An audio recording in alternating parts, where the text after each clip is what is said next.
네, 오늘도 하나님의 말씀을 묵상하며 하루를 시작하는 우리 성일가족 여러분 주님의 이름으로 축복합니다. 매일매일 말씀을 따라 인도함을 따라 살아가는 저희 모두가 또한 그것이 우리의 삶의 가장 최우선이 되는 믿음의 삶 살아갈 수 있기를 바랍니다. 함께 기도하겠습니다. 하나님 감사합니다. 오늘도 우리가 이 하루를 시작하면서 하나님의 말씀을 보게 하여 주시고 시간을 내어 또한 우리의 마음을 들여 하나님의 말씀을 듣게 하시니 하나님 이 시간 그 말씀을 들을 때에 들을 마음 허락하여 주시고 듣는 것으로 그쳐지는 것이 아니라 우리의 일상과 삶의 행동을 통하여 주님을 온전히 드러내는 귀한 믿음의 삶 살아갈 수 있도록 축복하여 주옵소서. 감사드리며 예수님의 이름으로 기도하옵나이다. 아멘. 네, 오늘 아침 함께 나누실 하나님의 말씀은 출애굽기 25장 23절에서 40절까지의 말씀입니다. 우리 함께 말씀 보겠습니다. 너는 조각목으로 상을 만들되 길이는 2규빗, 너비는 1규빗, 높이는 1규빗 반이 되게 하고 순금으로 싸고 주위에 금태를 두르고 그 주위에 손바닥 넓이만한 턱을 만들고 그 턱 주위에 금으로 태를 만들고 그것을 위하여 금고리 4셋을 만들어 그 4발 위 4모퉁이에 달되 턱 곁에 붙이라. 이는 상을 맬 채를 꿰을 것이며 또 조각목으로 그 채를 만들고 금으로 싸라. 상을 이것으로 맬 것이니라. 너는 대접과 숟가락과 병과 붓는 잔을 만들되 순금으로 만들며 상 위에 진설병을 두어 항상 내 앞에 있게 할지니라.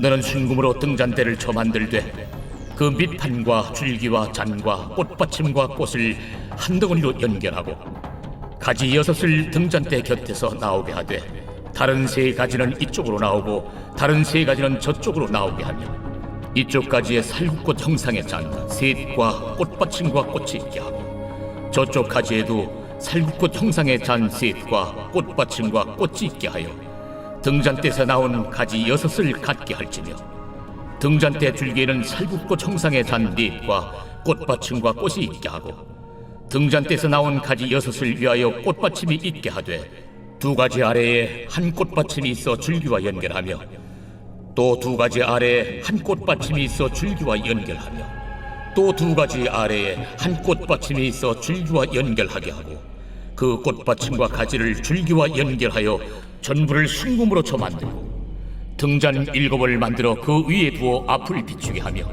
그 불집게와 불똥 그릇도 순금으로 만들지니 등잔대와 이 모든 기구를 순금 1달란트로 만들되 너는 삼가 이 산에서 내게 보인 양식대로 할지니라.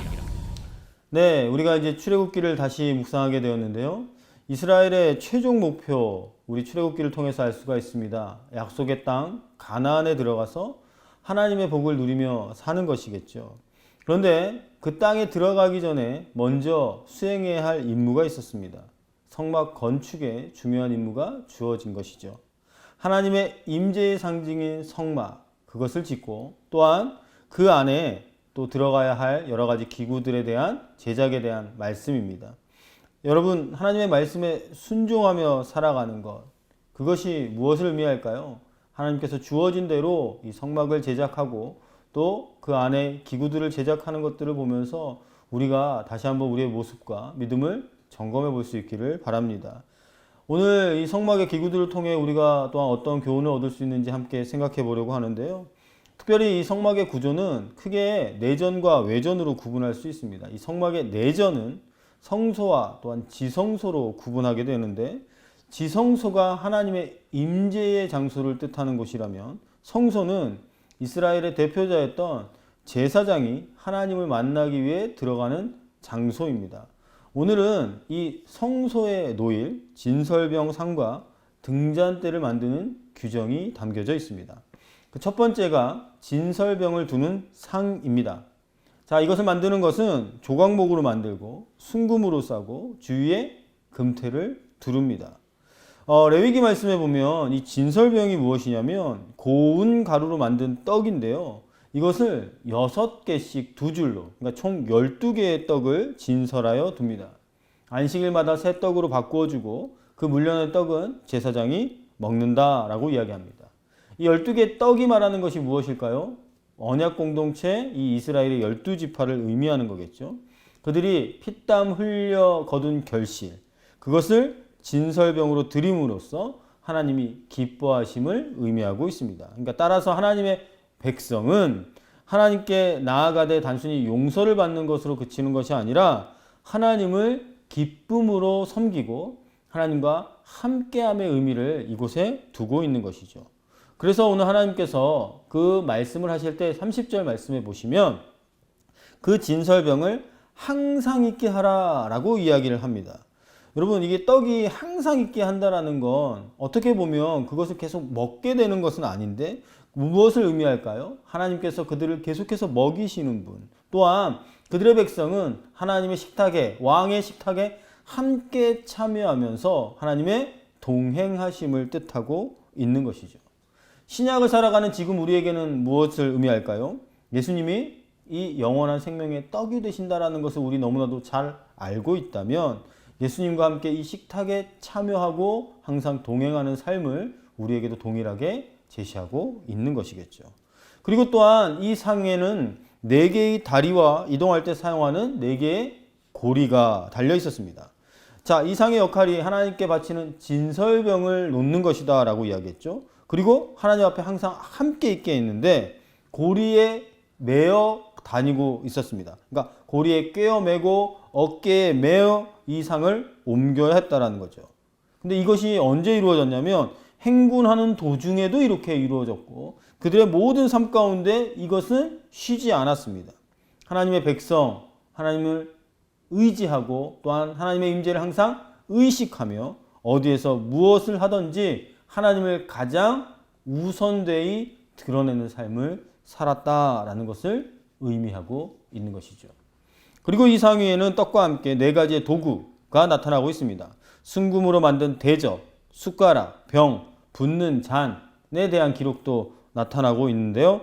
이 모든 것들이 하나님을 섬기는 데 사용되었다라는 것을 우리가 알고 있다면 다양한 기구들이 각자의 역할을 통해 하나님을 섬겼던 것처럼 우리도 다양한 은사와 다양한 재능으로 주님 앞에 나와 주님을 섬겨야 하는, 그리고 그것이 우리에게 주어진 역할대로 잘 감당이 되어질 때 하나님께서 우리를 만드신 목적 가운데 부합한 삶을 사는 것이라고 생각합니다.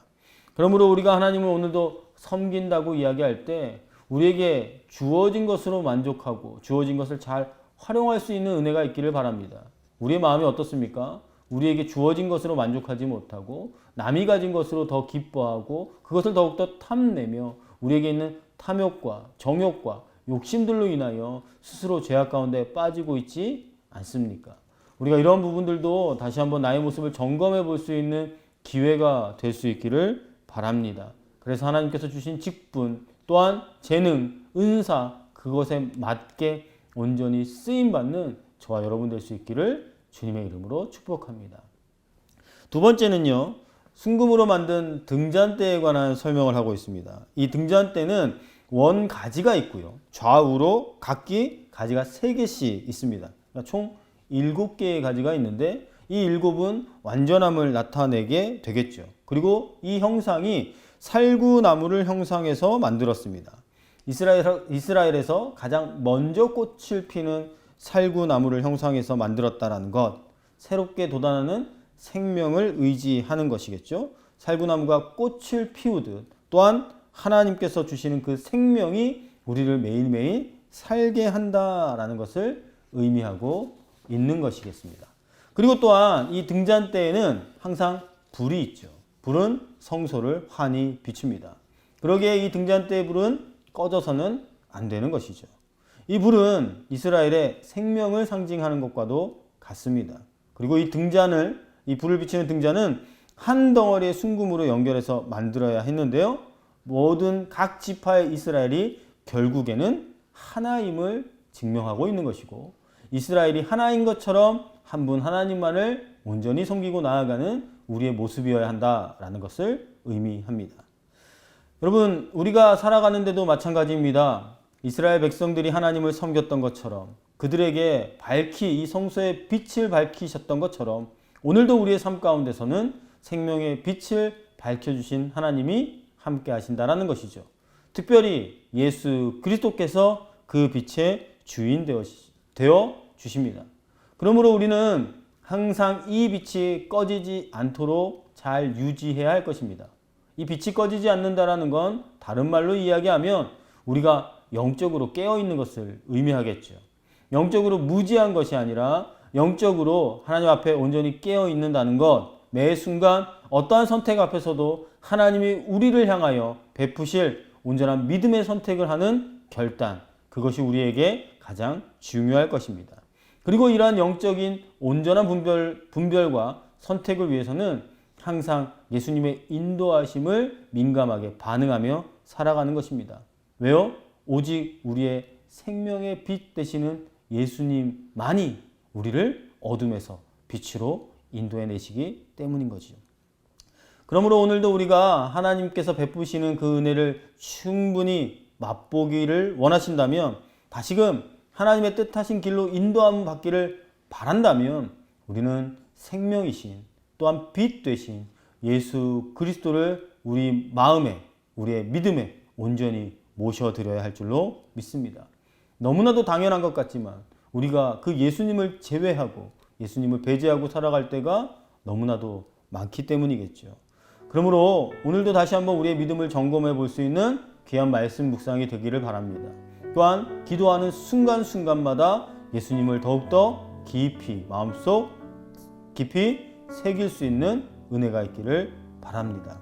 이스라엘 백성이 주기적으로 진설상 위에 또한 떡을 드리고 그들의 빛을 꺼지지 않게 계속해서 밝히고 있는 것, 그것이 오늘 우리의 믿음의 모습과도 닮아 있는지 점검해 볼 수 있기를 간절히 소망합니다. 우리도 단순히 이 땅을 살아가면서 그냥 나 혼자 스스로 은혜를 누리고 그 빛을 따라가는 것으로 만족하는 것이 아니라, 나아가 이 땅의 어둠을 몰아내고 하나님의 백성으로서의 참된 모습을 살아낼 수 있기를 소망합니다.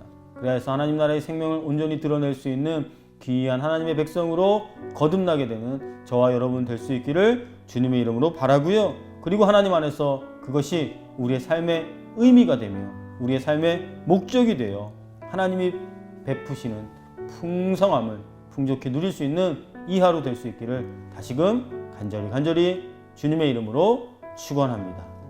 기도하겠습니다.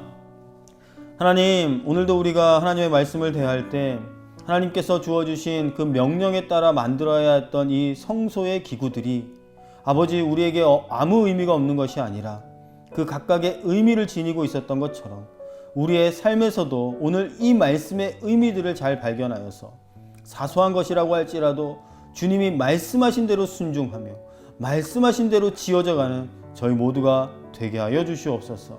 그리하여서 모든 생명은 주님께로 왔으며 그리고 주어진 그 생명의 빛이 우리에게서 꺼지지 않을 수 있도록 주님의 말씀에 인도하심을 따라 사는 저희 모두가 될 수 있도록 축복하여 주시옵소서.